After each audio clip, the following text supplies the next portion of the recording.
Amen. You can be seated. How's everybody doing today? Good. Hey, my name is Nick. I'm one of the pastors. We are so glad you're here today. We believe church should be relevant, simple, and real. I want to welcome all those watching online with us too. We are wrapping up this week and next week a series that we started several weeks ago entitled Becoming the Villain.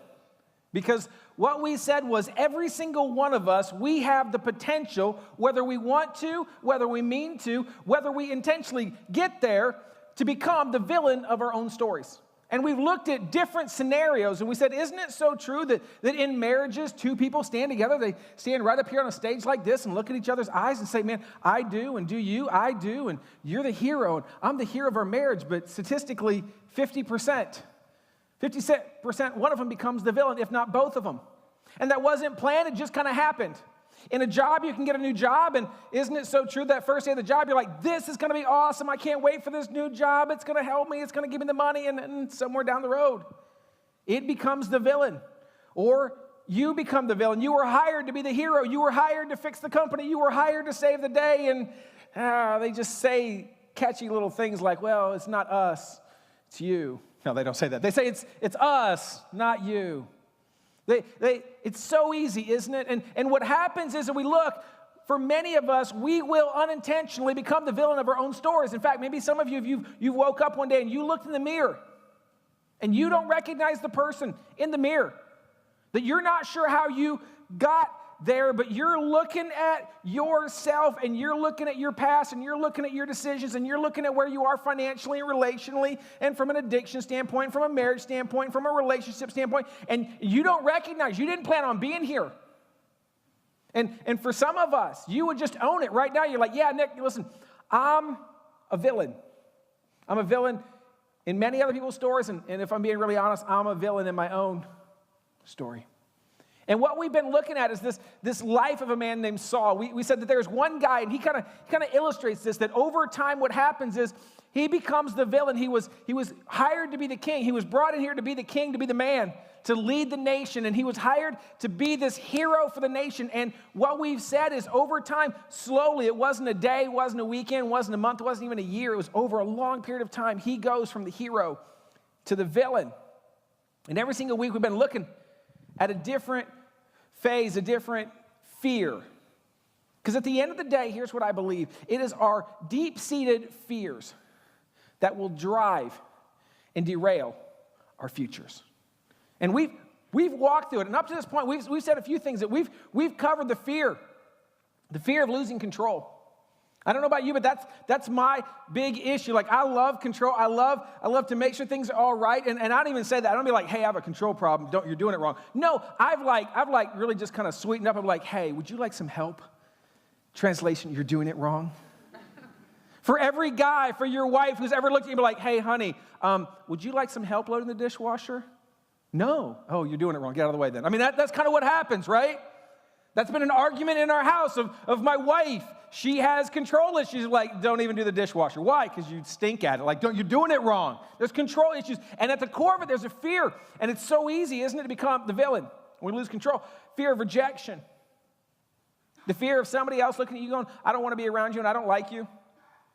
I wish you were more. I wish you were better. I wish you were this. Fear of rejection. And then again, last week we talked about the fear of giants. And where we're going to go today is so different than the previous ones, because every single one of these, it's so easy to kind of figure these out, right? I mean, listen, giants, they're big, they're nasty, they're hairy, like everybody. When I was talking last week, if you were here, it was so clearly obvious what your giants were. They're just plain. Today's fear is much more subtle. Today's fear is pervasive in everything that we do. It is such a big deal, and if we don't deal with this, it's going to kill a lot of really, really important things in your life and in my life. But the issue is, it's really, really subtle. And it's so small and so seemingly insignificant. And again, the giants are the big, bad, hairy things, but this is like your little thing like, oh, I kind of know I probably should, but what's the big deal? And we're going to look at a story today, continue the life of Saul. And we're going to discover together, it's a big deal. So we're going to pick up the story. If you got a Bible, it's 1 Samuel chapter 18. We're going to pick it up. This is right after, in some ways, as far as chronologically in the book, right after 1 Samuel 17, where we were last week. It's a little bit of time after the story of David and Goliath. And so we're picking this up, and here's what it says. Whatever mission Saul sent him on, that's David was so successful that Saul gave him a high rank in the army. This pleased all the troops and Saul's officers as well. So here's the setup. I don't want you to miss this. Last week what we said was Saul had a responsibility because he had authority. That because he had the authority as the king, he had the responsibility as the leader to do some stuff. And we said, listen, last week Saul abdicated his responsibility to be the leader of the nation, to be the leader in the warfare. He abdicated that responsibility to David. And yet at the same time, he's trying to hold on to the authority. And we talked about the danger of that. And so it's no surprise that what we see is Saul continuing to abdicate his responsibility to be the leader of the men, to be the leader in the nation. He's abdicating more and more and more responsibility to David. Why? Because David's great at it. And what we're going to discover is the very thing that Saul loves in the beginning is the very thing that Saul hates about him in the end. And I say it all the time that these stories are our stories. That we, as we read them, we need to let them read us. Because isn't it so true? Maybe you've had a relationship like this, that the very thing that you loved about him in the beginning is the very thing you can't stand about him right now. Like you met him, he was so disorganized, and it was so cute, and he was so aloof, and he's so like, whatever, and you're like, oh, it's so cute. And you married him, you're like, I can't stand that. Like, get a calendar, figure it out, you know? It happens all the time. And here's the deal. We're picking this up, and Saul is doing this, and he's abdicating responsibility. He's going more and more and more and more, giving him more responsibility, giving more responsibility, giving more responsibility. All the while, Saul's trying to hold on to the authority of the king. He's trying to play that fine line game. And the story goes on. When the men were returning home after David, who? David killed the Philistine, not Saul. So it's David and Goliath, not Saul and Goliath. The women came out from all the towns of Israel to meet King Saul with singing and dancing, with joyful songs, and with timbrels and lyres. It's a party. Yeah. They got the band. They probably got some food. They're excited. Why? Because their enemy is dead. God blessed them. God rescued them. God did something incredible. And we've been talking about these Philistines and how advanced they are from a warfare standpoint. So the fact that the Israelites are winning this battle is a big credit to who God is in their world, and there is time for celebration. And here is what they say. It's incredible. As they danced, they sang, Saul has slain his thousands. I don't know about you, but that'd be awesome.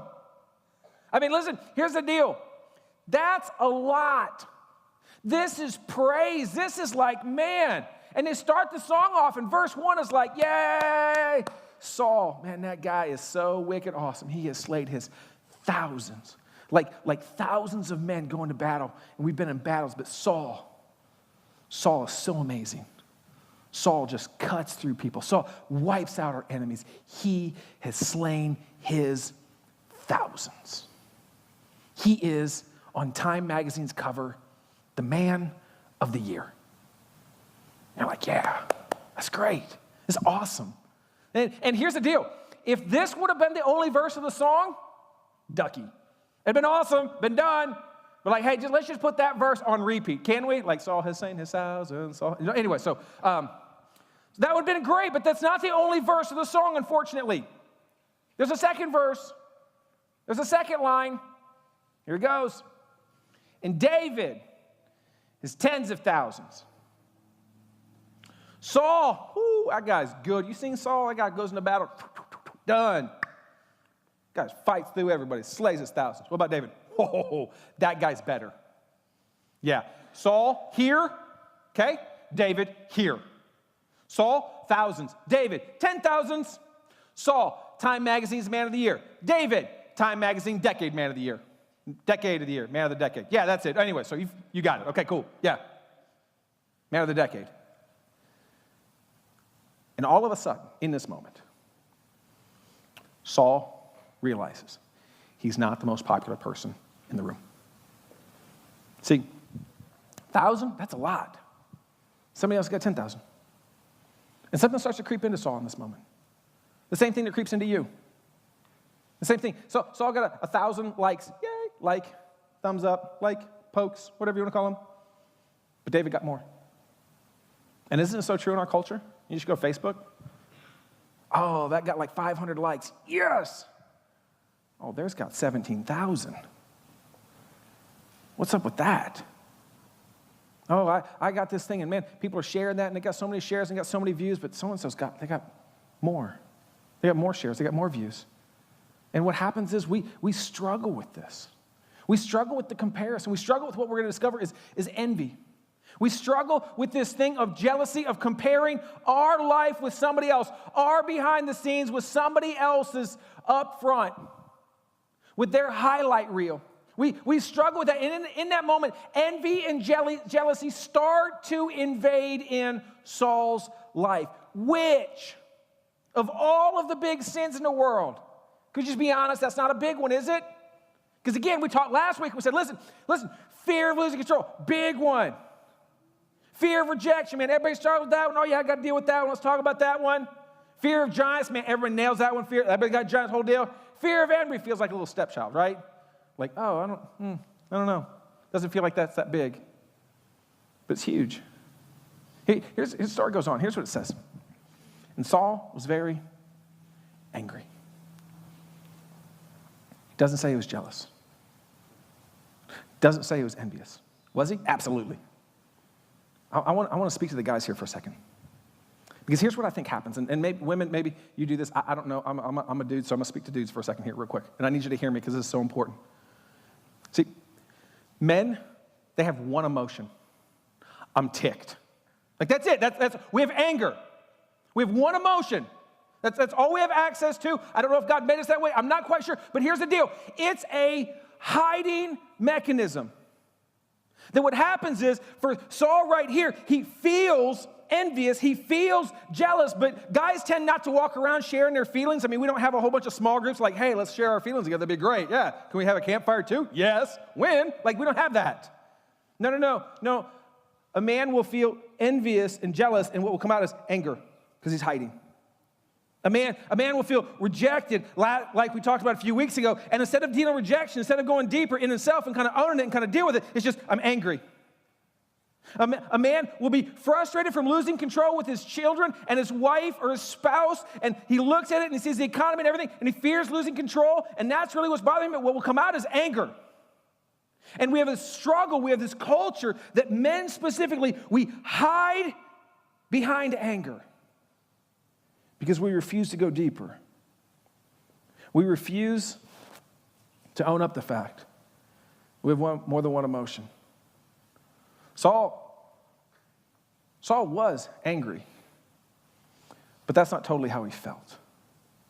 And there's some guys in here that you're angry a lot, and you know that, and you're okay with that because somewhere along the way you felt like that was like a manly emotion, like it's okay to be angry. But you're hurt. You feel like your wife has rejected you. You feel like you don't measure up as a husband or man. You feel like there's something lacking inside of you, and you're struggling, and instead of owning that, instead of going deeper with that, instead of dealing with that and spending some time with God or other people and kind of going a little bit deeper and having conversations with your spouse or with a friend about that, it's just easy. You're just on this perpetual slate of anger, and every little thing sets you off. Saul was angry, but that wasn't his issue. The reason that Saul becomes the villain in the story is because Saul never deals with his deep-seated fears. And today is no better example of he has a feeling of jealousy, of David has more likes than I have, and yet all he can muster up is, I'm ticked off, I'm so mad, I'm so angry. I'm just telling you, I don't know about the ladies. I can speak to the men. We've got to be people who own our emotions, who are okay, and I'm not talking about a big cry session. I'm not talking about getting together, that's not what I'm talking about at all. I'm just talking about creating space where we can sit back and own that and go, yeah, you know what? I feel like I'm distant. I feel disconnected. I feel rejected. I feel whatever. Not quite sure how I deal with that. It's okay. Saul was angry, and this refrain displeased him greatly. They have credited David with tens of thousands. He thought, but me with only thousands, what more? And here is the issue. What more can he get but the kingdom? See, at the end of the day, jealousy and envy is about what somebody else has or somebody else could get that you don't. Isn't it? It normally has a name. It normally has a face. It's normally a person. And so in our world, when we think about envy, it's like, yeah, I wish I was more like him. I wish I had her or him as a spouse. I wish I had kids like they do. I don't have any kids, and they don't even want kids, and I want kids, and I don't have that, but they got lots of kids, and they got lots of stuff, and they got a better job, and they got more things, and they got a better house, and they're healthier, and God's gifted them, and it always has a face. Envy and jealousy is in its core, it's dealt in reality. It's not some fictitious, figurative thing. No. It normally is a person. And it's so easy, it's so small, it's so kind of starts so insignificantly. It's just kind of this little bit of kind of twinge, just kind of little emotions like, Yeah, if we're not careful, it's incredibly dangerous. See, at the end of the day, envy really says one thing. I would be happy if I had blank. If I just had blank. If I only had a spouse who loved me, well, then I'd be okay. So-and-so spouse really loves her, really loves him. If I was more like her, if I was more like him, then I'd be happy. If I had a better job, I know so-and-so's got a job, and they got a great job, and if I could only have that kind of job, must be nice. If you ever hear yourself saying that, must be nice, that's envy, that's jealousy. It's you're comparing your situation with their situation, and you're frustrated at the gap in between where you are and where they are. And the rest of their world may be terrible, may be chaos behind the scenes, but all you see is their highlight reel. And so all you can compare is you're behind the scenes with their highlight reel, and that's all you can do. And so you make these judgments, you make these things, and there's a gap, and all of a sudden you start to feel this jealousy for where you want to be, but you're not. I've had conversation with people who are so frustrated with very real things like infertility. And they'll look at me and go, Nick, they don't even want kids. Are you kidding me? They weren't even trying. They don't even deserve kids. If I just had kids, if I could just find someone, Nick, I'm lonely and I'm single. If I could just find one person, I don't even need a lot. I feel like I'm not asking a lot. If I could just find, if only I had. And I don't know what it is for you. Could be money, could be a job, could be status, could be likes. Could be how you're seen on Facebook. Could be friends. If only you had more friends, or maybe if only you had a friend or whatever it is. If only you were healthier, because you look at other people and they're so healthy and they're so young. If only you were younger, if only you were whatever. It really doesn't matter that jealousy and envy comes in all different sizes, but what its core is, it's comparison. And it's not being settled with where you have. See, here's the crazy part. There were hundreds of thousands of people in Saul's day. There was a song about 2 of them. He was upset because he wasn't the one. He was 2. Because envy, don't miss this. Envy will always look up, not down. Envy will always look up at what you don't have instead of down at all the things that you do have. And that's what it does. It calls us to look upward and at what we don't have. And we believe the lie. We believe the lie that, you know what, if only I had something else, then I'd be happy. That's envy. And we hide behind it by justification. We hide behind it and saying, it must be nice. And oh, no one's perfect. And you know what? Listen, everybody else does. And you know, I've never had that opportunity. I didn't have that kind of parents. I didn't have that job. You know, whatever. And it's so subtle, so small. And it gets in us. And it does terrible, terrible things. Because as we're going to see, there's a fear inside of it. It goes on. And from that time on, Saul kept a close eye on David. Can I just ask you what you keep a close eye on? Like, what do you watch? What are you looking at? Like what stops the scroll in your feed? Is it a person? Is it a thing? As you're going, like, what are you keeping an eye on? Who you following up? Who you checking on? Boyfriend or girl you like? Who are you tracking with? Maybe it's a thing. Maybe it's like you're just consistently watching a thing. You're like, man, if I could just have a boat, man, a boat would be great. If I could just have a boat, if I could just have a better house, if I could just have a car, I'm looking for this new car. Just really, and there's nothing wrong with the things, but what are you watching? Because sometimes what you're watching is a key into maybe what you're jealous of. What are you looking at? For Saul, he spent an inordinate amount of time keeping his eye on David. The very person that he should have said, yeah, get at my back and protect me. He's like, no, stay in my front so I can watch you. Who or what are you keeping an eye on? Story goes on, no. It says Saul was, and he finally owns it. And I don't even know if he owns it, but the author writes it in such a way that the author owns it. It's this theme throughout Saul's whole life. I hope you're seeing that as we're kind of walking through this story, that every single time it manifests itself in different things: rejection, loss of control, giants, and now jealousy. But at the core of them, every single one of them, Saul was afraid. There's fear. We are a terrified community. Is it no wonder that in Scripture over and over and over again, God says, listen, you fear me. Fear nothing else. Not a terrified fear. Not a scared you're going to get me fear. But God, I don't want to miss you. I don't want to miss out on what you're doing. Fear. Fear God. Saul was afraid of David because the Lord was with David, but had departed from Saul.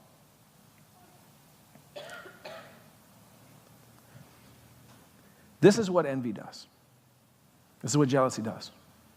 It pits two people on the same side against each other. Saul and David, 1 and 2, fighting the Philistines, the real enemy. But all of a sudden, envy and jealousy starts to make you go inward, doesn't it? It starts to make you sit back and think, man, God must really love them. Why? Well, because they found somebody. They've got kids. They've got a nice job. They're out of debt. They're really, really healthy. God must really love that person over there. Why? Because they have what I don't have, and they have what I want, and God must be mad at me, or God must be really upset with me, or God must be trying to teach me something. Why? Because I don't. God's with them and not with me. Because if God was with me, he'd give me what I want. He'd give me all the stuff that he'd give me a better job. He'd get me out of this relationship. He'd get me out of this town. He'd get me out of this circumstance. He'd finally give me those kids. He'd finally give me that finance. He'd finally get me out of debt. God obviously is not with me. I don't have what I want. God is with them, though, because they have what I want. All the while missing that so many of the things that we want from somebody else, they don't really care because they realize they don't make them happy. Saul looks at David, and he's terrified. He says, man, God's with that guy. He's not with me. That guy's got 10,000 likes. I just have 1,000. Next verse says, when Saul saw how successful he was afraid of him. But all Israel and Judah loved David because he led them into their campaigns. And what I want to point out here is something that I think is subtle, but I don't think this verse is entirely true. I don't think this verse is like everybody loved David. You know why? Because I don't care who you are. You can be the single greatest person in the world. There's always that cranky older person or really silly young person who doesn't like somebody for the dumbest reason, right? So I was like, I wish he was a little bit taller. Like, what's that have to do with anything? I don't know. I wish my leaders were taller. I wish he had red hair, not blue. You know, like I just always that one or two people. But here's the deal. Here's what I want you to see. That's his perception. Everybody loves him. Everybody likes him. No one likes me. No one loves me. I think I'm going to go eat some worms. Not sure how that helps. It sounds disgusting. But that's Saul's mental state. Man, everybody loves that guy. I'm going to tell you right now, some of you right here, you're jealous of somebody else's life and you think, man, everybody loves them and they are miserable inside. I'm telling you, if you could swap places with them one day, you'd go right back. Because all you see is their highlight reel and you don't see their behind the scenes. And you see the perfect marriage that they're pretending, you have no clue what's going on behind the scenes. You see the perfect kids and you have no clue the argument that they got on the way to church this morning where they were dislocating their elbow trying to smack them in the back seat, you know? Y'all have done that, so don't judge me, okay? I see people who are looking like, oh, that's great. Like, no, you did that. Stop it, okay? We've all, but here's the deal. Isn't it so true in our world? We do that. We're on the way to church, and then all of a sudden we get to church, we're like, hey, no, praise God, love this is awesome, man. Yeah, praise God. You get back in the car, I can't believe you said that. It just goes right back. But here's the deal. There's some people, maybe some of you, you show up to church every week, and you look at them in church, and you're like, must be nice. I'm telling you, it's not. They have their own issues. No one in here is going, Nick, I'm actually perfect. I'm good. No one. I got too much money, too much love, and too much kindness. I don't know what to do at all. No one's doing that. But jealousy and envy, it will cause you to look at somebody else and think, oh, everybody loves them. Must be nice to be them. Gonna go see if I can buy some of those cans of worms. Envy is a killer. It's a destroyer. It'll ruin everything. And it's so in our culture because we don't take it seriously. The last verse is this. Here's how we're going to end it up. It says, Saul became still more afraid of him, and he remained his enemy the rest of his days. This is the dude that should have been his biggest support. I mean, let me tell you how backwards this is. Let me tell you what envy and jealousy does. This would be like if you owned your own company and you're like, yeah, I got a small business. And I ask you, I'm like, so how many calls did you sell last year? Like, I sold 1,000. I'm like, that's great. And you look at me like, yeah, I got this complete jerk, though. I hate this dude. What'd he do? He sold 57,000. What else did he do? Nothing. He's just an amazing salesman. Hate that guy. He's making me so much money. Can't stand him. Gonna try to kill him. I'm like, you got some problems. But that's Saul. Saul keeps sending his guy on campaign after campaign. And David keeps winning battles and winning battles and winning battles and getting him more stuff and getting him more land and getting him more property and getting him more fame and doing all the thing. But all Saul can see is David's success. And at the core of it, envy and jealousy, it will kill things. It will take the very thing that should be your friend or your support, and it will turn it into your enemy. I have personally experienced this, where I've had people, maybe you've had people that were so jealous of your circumstances that maybe you were close at one point in time and they just couldn't handle your success, and you just had to break company. Or maybe you're the person, maybe you had a friend, maybe you had a support, I don't know what it is, and you couldn't handle the support that they were getting, and so you talk about them bad-mouthing behind their back, and you're like, they're so arrogant, and really, it's not that they were arrogant, it's not that they were a jerk, it's that you couldn't handle them. I've seen spouses do this, where one spouse gets all the credit and the other one can't handle the success of the other one because they're comparing, they're constantly going through. And while they should be the biggest supporter of the spouse, going, man, I'm so glad I get to be married to you and this is great and we get to go on this journey together because we're one. It's like, man, I don't even know who you are. Jealousy, envy, it will kill and it will ruin your relationship with people. But it will also ruin and kill your relationship with things. See, man, listen, I'm all about things. I love things. Things are great. I like to get things. I like to buy things. I'm all for things, okay? They're cool. And here's the deal. I think when you have things in a right relationship, they can work for you. Your things should work for you. I have a car. It works for me. I have a house. It works for me. The moment they no longer do the work that I need, guess what I do? I get a new thing. It's not complicated. I got a DVD player. I got an Xbox. I got things. Here's the deal. Things are meant to work for you. They're not meant to be worshiped by you. And the problem is envy and jealousy when it's not directed towards a person, but a thing. If I just had that, if I just had a better house, if I just had a better car, if I just had a bigger TV, if I just had more shoes, if I just had more whatever, what happens is it seems like, oh, I'm just looking at the ads and I'm just shopping. I'm just looking. I'll tell you, envy, jealousy over time, it will take the very thing that was meant to work for you and make you subservient because you will start to worship it. And it will kill your relationship with things. I see it all the time. There are people in this room right here. I just know it. Statistics would tell me this is a true statement. That you have envied something, and maybe you wouldn't even call it envy because that's a strong word and we don't like to use strong words, but you wanted something.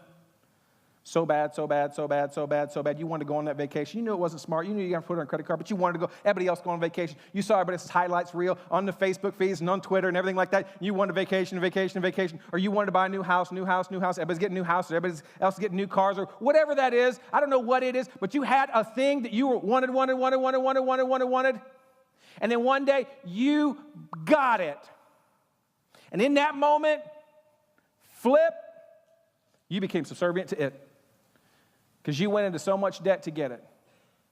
And I'm not just talking about financial debt. I'm talking about spiritual debt. I'm talking about relational debt. And there's people in here today that you're paying on something that you don't even care about right now. You're paying on a memory that you wish you didn't even have. Why? Because somewhere along the way, you told yourself, if I just had that, if I just got to go there, if I just got to hang out with them, if I just got that brand new thing, then I'd be happy. And the thing that was meant to work for you, well, that's the very thing that you're worshiping right now. But ultimately, you know what envy kills? It kills your relationship with God. Because here's the deal. At some point, you'll start to process, and you'll realize that maybe you got there quicker. It depends. It's always fascinating for me as I talk to people how quickly people get to this conclusion. But you will eventually realize, you know what? Wait a minute, Nick. If there's a God and He is all powerful and He can do anything and He knows everything, then here's the deal. God wants me in this situation. God wants me to lack this. God could go, kids, got them. God could, in my high school, everybody else got a boyfriend or girlfriend, and I really, really want one. I'm really going to compromise to get one. Why? Because everybody else got one. I'm envious because they seem so happy, and I know I probably shouldn't date him, or I know I probably shouldn't date her, but I'm going to compromise. We look at that and go, God, you could fix this. You could go, girlfriend, boyfriend, job, debt paid off, new car, whatever you want. At some point, you realize God could just go hocus pocus, yippity-doo. There you go. And you'll become angry and bitter. Because the thing in the relationship became your God, and God was abdicated. And as you abdicated the responsibility in your own life to follow God, you also are abdicating the authority that you have and God has over you. And God is no longer God in your life. And eventually, over time, I'm just telling you right now, it kills everything. It's so subtle, it's so small, but it will destroy the most important things in your life. Eventually, if you let jealousy and envy in your world long enough, you will come to the conclusion, God is mad at me, He doesn't like me, He's trying to get me, because if He wanted to, He could fix it. And He didn't. That's where Saul is. Saul believes all that. God is with him. God is not with me. God could fix that. He didn't fix it for me. God blessed him. God didn't bless me. Other people like David. Not that many people like me. It's a killer. And again, in the church world and in our culture, we don't really talk about it a lot. Mainly because it's how our economy works. I mean, if you think advertisers do that by accident, it's not. No, their whole goal is to get you to be envious and jealous of something that you do not have for the sole purpose of purchasing it. So we don't talk about it. We don't deal with it. We're okay with it. But if you're here today and you say, you know what, I got some stuff. I want to give you 3 things you can do. 3 things I think all of us can do, all of us should do, all of us need to do when it comes to envy and jealousy. Number 1 is this. I got this from a Bible study I did this past week. Don't feed it just because you feel it. Don't feed it just because you feel it. Here's the deal. Jealousy and envy is a feeling. That's cool. You can't control your feelings. I'm a big fan of that. You can't control your feelings. You have zero control over how you feel. Okay? You absolutely control what you do and what you feed, though. See, I was thinking about this past week. You ever think about it? On Facebook, what do you have? You have a feed. Twitter has a feed. Instagram has a feed. Pinterest, I have no clue what you call that, a bunch of random or unorganized boxes, but it's just a feed of some sort, okay? And here's the deal, isn't it so true? Isn't it so true that literally they've done studies, this is not from the Bible, this is not Nick's personal opinion, that they've done studies, the more time that you spend on those feeds, the more time that you feed it, you feel worse about yourself. Depression goes up. I mean, seriously. You spend 3 minutes on Pinterest, you feel like a terrible human being. You're like, I can make none of those things. I stink at life. Like, that's what it is, right? You're like, I am the most unhandy person in the world. That's what happens. When we compare, when we sit back and go, I wish I could build that, and I wish I could make my kids feel that, and I wish I could make pancakes in the heart, in the form of a boat. That's weird, but it's just crazy. We mess it up. We got feeds. You've got feeds. And maybe yours isn't social media. Because somebody's sitting back going, I don't know, on Facebook. Cool, I'm going to pick on yours here real quick, okay? Because there's other feeds that we have. What you watch on TV is your feed. I run into so many people, and they watch all this garbage, and then they wonder why they're frustrated. They sit back and they watch Fox News or CNN or whatever your deal is. I'm not going to be political, but they watch it for like 2 hours, and they're like, I don't know why I'm depressed. I'm like, I do. Cut it out. You're watching the news feed. It's crazy. Or here's the deal. I run into women every now and then, and they're like, man, I'm so dissatisfied with my marriage. I'm so frustrated. I wish my husband would be more romantic. And then I'll start picking on them. Like, what are you watching? Like, I watch The Bachelorette, and I watch rom-coms. And it's crazy.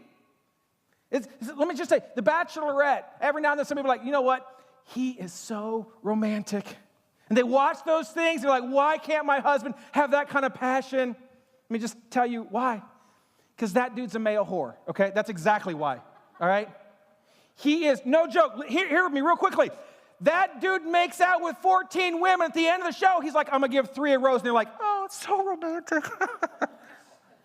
Ladies, if you're married and your husband came home tonight and he's like, listen, honey, it's cool. I made out with 13 other women, but I got you a rose. How romantic do you think that is? And be like, that's what I want. That's hot. No. But we watch those shows. So romantic, that vacation they went on that somebody else paid because he doesn't have a real job. Ladies, on a side note, find a man with a job. Okay, anyway, this side note. If he doesn't have a job, he doesn't have a date. Anyway, go on, moving on. But it's a feed. We watch the soap operas. We watch these romantic comedies. And we see these stories that are played out in these small time frames, and we see the struggle and the tension and the passion and all this. And we're like, oh, I want that. It's not real.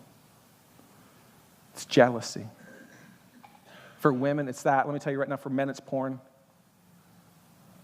It's men who have a different kind of feed, and they run through a playlist that's very, very different, and then they have expectation of their spouse or their girlfriend that person can never live up to because it's a fantasy and it's fictitious, and it creates envy and jealousy. And why can't you be more like that person? And why can't we do that thing? And why can't you send pictures over the phone like that person did? That's a feed. You got to cut it out. I get you feel it. That's cool. But you can't control how you feel, but you absolutely control what you feed. And for some of you, here's what I want you to do this week. If this is your struggle, I want you to evaluate your feeds, and I want you to cut them out. I want you to figure out what feed do I need to get rid of? What feed do I need to cut out of my life? Where do I need to move out of my life because it is destructive in my world? Some of you need to go home today and you just need to kill your Facebook account, okay? And don't tell people about it. I hate those moments, okay? Like, I'm leaving for a month. Please don't, just stop. Just leave. No one's going to notice. It'll be okay, okay? Seriously. Like, I've never thought one of those posts. I thought, oh, that's wise. Like, I just, stop. Just disappear. And then in 2 months, we're like, I'm happier. Go figure. Because you cut the feed. I will say this, if you cut something out, you've got to add something. And so whatever your feed is, I would say, listen, some of you, your feed needs to be, I'm going to spend less time on social media, more time with my kids. I'm going to spend less time watching CNN and Fox News and my news feed. I'm going to spend more time looking at what God's feed says. I don't know what it is, but you got to replace it with something positive. You can't just cut it out. You got to add to it. Number 2 is this. Praise publicly what you fear privately. This is the step. This is how you take it off. Because every week we've been talking about, and I said, listen, we hide behind this fear. And today we've been talking about anger, and we talk about this thing that we can, especially guys that kind of sulk, and I'm just mad, and just, kind of whole deal. Here's a posture of a dude.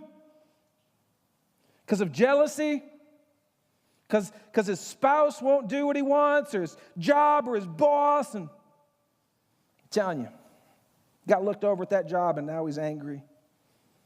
He really is not angry. He's just struggling. You know how to fix this? You know how you take off this fear? You praise publicly what you fear privately. That's hard. That's really tough. I get it. But you want to know how to deal with that anxiety that you have with that person who's a friend of yours who has been a kid and you're not because you've been struggling with? I'm telling you right now, you praise that person publicly like nobody's business. You become their biggest fan. But Nick, I don't feel it. It doesn't matter. I'm not telling you to be fake. I'm not telling you to lie. I'm not telling you, I'm so excited for you. No, that's a lie. You're probably not. But you can say congratulations. You can say, man, God's really blessing you. You can say a whole bunch of other things. You can praise them publicly because of what threatens you privately. Because here's the deal. In this room, there's a whole lot of threats privately that are going on. Somebody else got something that you wanted. That's reality. Praise publicly. And for some of you this week, here's the challenge for you. The moment it comes in, the moment you start to feel that like, they don't deserve that and must be nice and wish I had that and if only I had whatever. The moment that comes in, I want you to find it because it normally has a name. It normally has a face. I want you to praise them. I want you to congratulate them. I want you to tell them how happy you are for them. And that'll be hard. And you won't feel it. I'm telling you right now, though, you want to release the grip of envy and jealousy. You want to make sure it doesn't kill the most important relationships you have in your world. You want to make sure you don't start to worship a thing. I'm telling you, just praise. I'm so glad so-and-so got a boat because now they're going to let me borrow it. It's going to be awesome. I'm telling you, praise publicly what you fear privately. Last one's the hardest. Trust in God's timing. Man, this one's tough. Because as I said earlier, isn't it true? You think about it logically long enough. Whatever you lack, whatever you don't have, whether it's a legitimate need or an illegitimate thing, whether it's serious and it's relational, whether it's silly and it's a thing, it's a silly thing. At the end of the day, you know as well as I do, God can just go, got it. And he hasn't. And there's really just 3 timings that God has. Number 1 is now. Number 2 is not now, but not never. Number 3 is never. That's it. Those are the only 3 times you have to worry about. And since you're here, it's not now, okay? So since you're right here, like whatever you're looking for, you're probably not getting it. So we're really left with these 2. It's either not now, but not never, or never. And that's tough. That's rough. Because at the end of the day, I will tell you right now, welcome to River Lake Church. In this room, there are many, many prayer requests, and the answer will be never. I mean, listen, I would love to stand up and be like, listen, if you just believe it and you just name it and claim it and you just pray hard enough and you just find the right prayer warrior and you just obey enough, God will give you whatever you want. It's not true. I'd love that to be true. I would have many more things if that were true. I do not.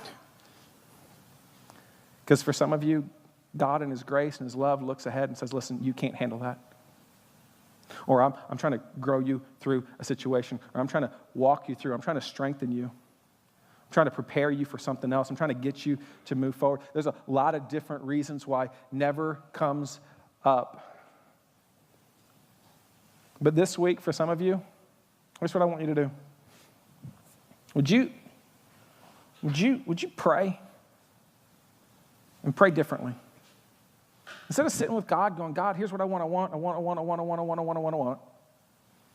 You can start that way. That's cool.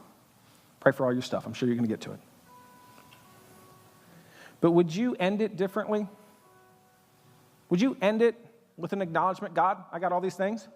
And God, I know you're either going to give it to me now and today, or maybe it's not now, but it's not never. Maybe it's next month. Maybe it's next year. Maybe it's, I don't know what it is, but God, I acknowledge that, you know what, maybe I'm not going to get everything that I want the moment I want. I acknowledge that. Or God, maybe there's something on my plate that for whatever reason, I may never know on this side of heaven. It's going to be a never. God, I'm going to trust in your timing. I'm going to keep seeking it. I'm going to keep praying for it. I'm going to keep pursuing it and tell you not to. But God, I'm going to trust in your timing. Because if you don't, I'm telling you, envy, jealousy, oh, it's a killer. It's a killer. And it will destroy everything near and dear. And what will happen is over time, you keep hiding, you will become the enemy of your own life. Yesterday, started deer hunting season. Where are my deer hunters at? Just raise your hand, loud and proud. 1, 2. Oh, we got to butch y'all up a little bit, okay? So seriously, next month's men's group, we're going to the Grange. Okay, anyway, so, whoa. Yesterday, I went deer hunting, went with some friends of mine and kind of hung out. And it's crazy because I don't say this a lot, but many times what I'm preaching on the week of, that I'm sitting, I'm studying, whatever, God gives me like a creative little lesson that I 99% of the time don't share with you because it's personal or whatever that is. But a lot of times there's these things that as I'm preaching through something, I struggle with something. And so yesterday I went deer hunting and I was excited. I love it. I eat them, just so we're clear. If you're like, that's me, no, I eat them. So if you eat hamburgers, shut it. Okay, so, sorry. But I was excited about that and hanging out. And so I want to show you what I got. I was so excited about this. I'm going to put a picture up here. Look at that. That's awesome. Yeah. This is mine. This was shot by a 17-year-old girl.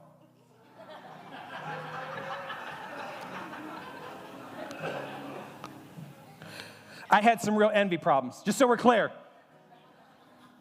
Because there was a part of me that's like, really, God? Seriously?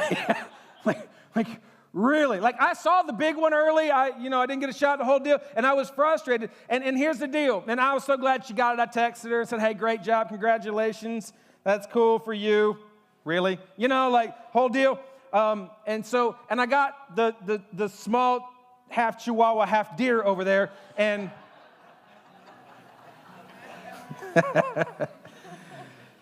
see, I try to be very real and transparent with y'all. It's not helping you laugh at me, all right? But no, and so I got mine, and I walked up to it, and I'm like, oh, it's not huge, but, it's not super small. And then my friend, / now enemy, decided, let's compare the two. Let's hang them up next to each other. And I got to tell you, there was a level in me that I went, thousands, 10,000s.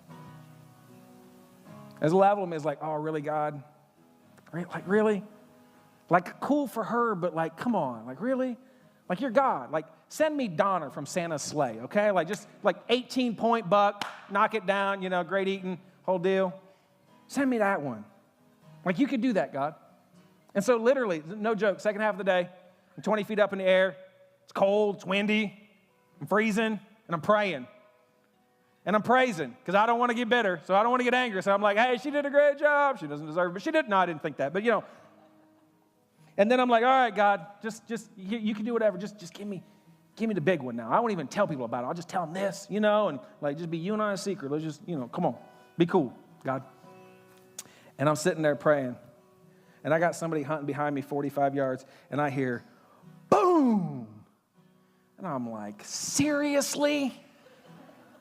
And then, boom, and I'm like, come on.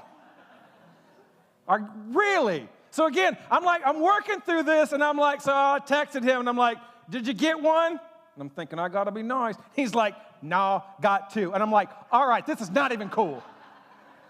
Are you, really? And then he asked me to help him with it. I'm like, help yourself. Ask Jesus. He obviously loves you more than me. Anyway, no, I didn't say that. Sorry. I'm a little nicer than I'm pretending to be. I'm sharing that story because at the end of the day, this is silly. At the end of the day, I'm good. I'm going to go tomorrow, and I just believe in faith. Pray for me in faith that Jesus is going to send me Donner and Blitz and line them right up. Boom, done. But it's silly. But I share it to tell you that jealousy and envy, it can come in the most unique ways. It can have a 40-year-old man being envious of a 17-year-old girl and her ability to shoot. It's not normal. It's not how you were made. You are made to be free. You are made to be better.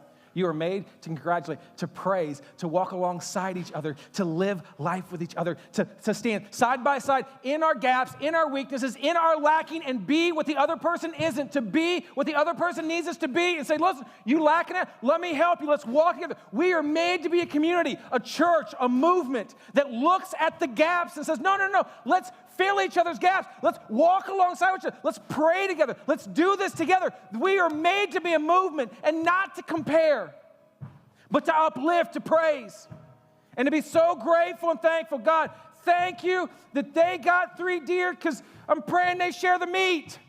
Great. Right? Cool. Thanks, buddy. All right. Anyway, a little pressure there.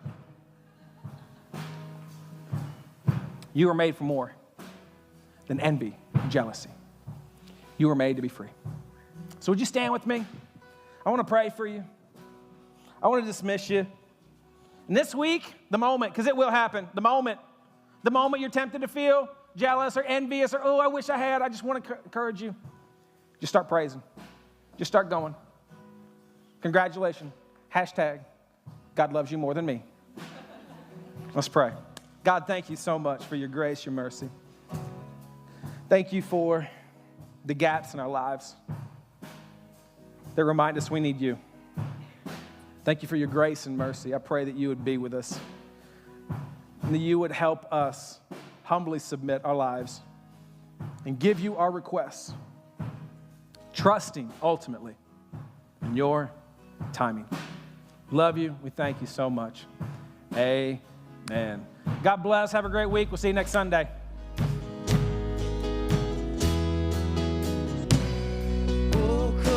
To the altar, the Father's arms are open wide. Forgiveness was born.